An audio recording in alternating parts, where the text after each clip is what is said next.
নমস্কার দাদাভাই দিদিভাই, আশা করি আপনারা ভালো আছেন, আমিও ভালো আছি। আজকে আমি রান্না করব শঙ্কর মাছ। আজকে আমি শঙ্কর মাছ কিনে এনেছি, আমার ছেলে শঙ্কর মাছ রান্না করব। শঙ্কর মাছটা কী করে রান্না করি দেখেন, আপনারা শুধু ভিডিওটা আমার দেখতে থাকেন।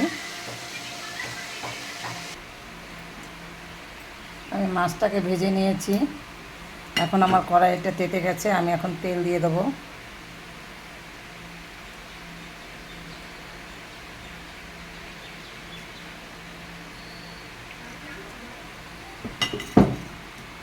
এখন এরপরে আমি আলুটাকে ভেজে নেব।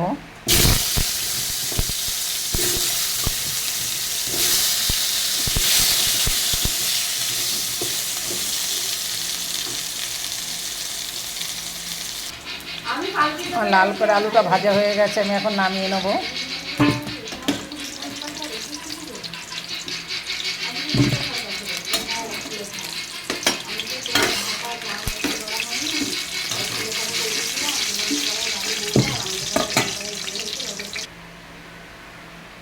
আমার আলুটা ভাজা হয়ে গেছে, আমি নামিয়ে নিয়েছি। এখন কিন্তু আমি তেল দিয়ে দেবো।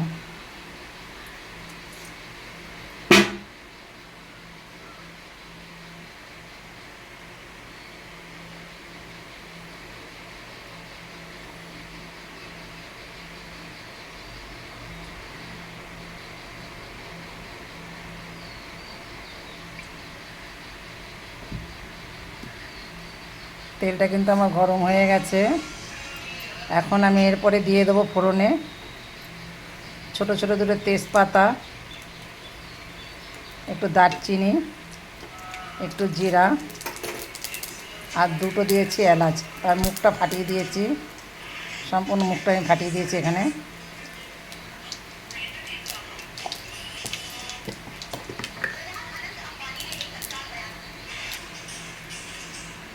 আমি এরপর দিয়ে দেবো একটু পেঁয়াজ কুচি।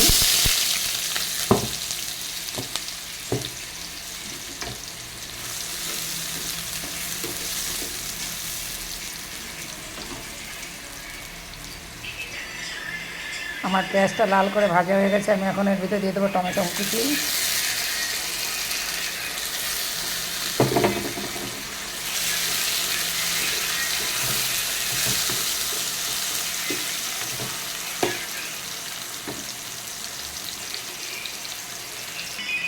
লাল করে ভাজা হয়েছে, আমি এর ভিতরে এখন মশলা দিয়ে দেবো। এটার ভিতরে আদা বাটা, রসুন বাটা, আর লঙ্কা বাটা, ধইনা, জিরা সব একসঙ্গে আমি বেটে নিয়েছি।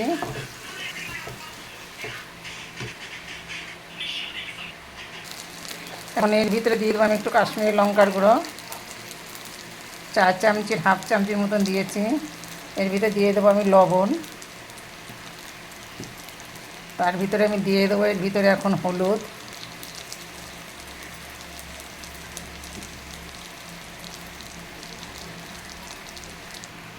এখন আমার মশলাটা ভাজা হয়ে গেছে, এখন আমি দিয়ে দেবো আলু ভাজাটা।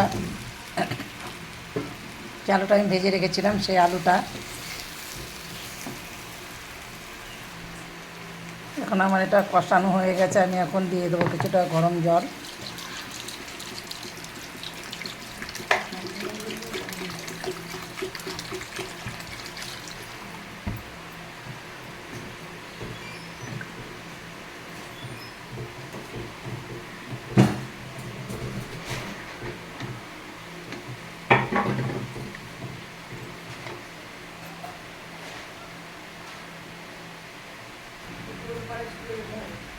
এখন আমার তরকারিটা ফুটে উঠেছে, আলুটা কিছু সিদ্ধ হয়ে গেছে, আমি এখন মাছ কটে দিয়ে দেবো। আমি আজকে আমার মাছটা হচ্ছে শঙ্কর মাছ।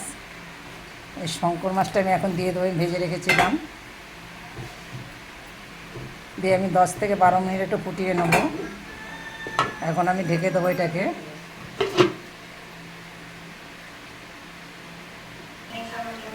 এখন আমার এটা হয়ে গেছে, আমি দিয়ে দেবো এতে কিছুটা সামান্য একটুখানি গরম মশলা।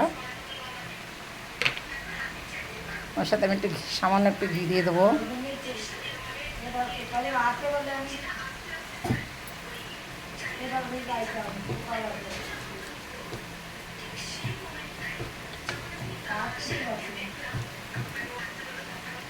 আমার শোরমাটা হয়ে গেছে, আমি এখন নামিয়ে নেব।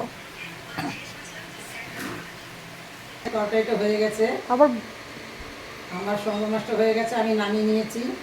আমার ভিডিওটা দেখে একটা লাইক কমেন্ট শেয়ার করবেন, তাতে আমি খুব খুশি হব।